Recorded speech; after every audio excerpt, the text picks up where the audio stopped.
What's the deal with 3 rockets being launched during the solar eclipse? It's really about trying to make sure our communication satellites stay healthy. They're going to send up a rocket before the eclipse, during the eclipse, and then after the eclipse to measure what the baseline of the ionosphere looks like, how the ionosphere changes during the eclipse, and then what are the after effects of the eclipse passing through the ionosphere. That's great and all, but what is the ionosphere? We have this large magnetic field around the Earth.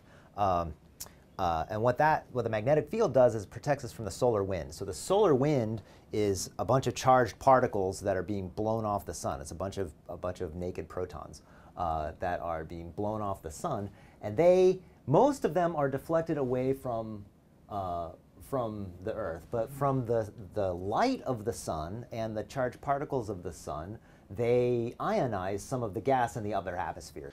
So where does that connect to our communications satellites, like GPS, weather satellites, and even Starlink satellites?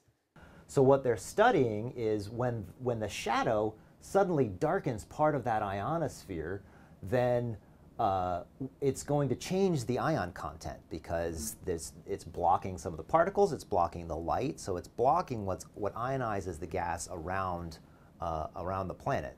So if the sun rises in the east and sets in the west, why does the moon's shadow move from west to east? So the Earth is rotating in this direction. If the sun is over here, the Earth is rotating in this direction, so you would see it rise in the east and set in the west. But the moon is also rotating in that direction, so as it comes across, you'll see the moon shadow cross from west to east because the moon is also moving in that direction. And the cool thing about that is the only time you can really notice the moon moving from west to east is during the solar eclipse.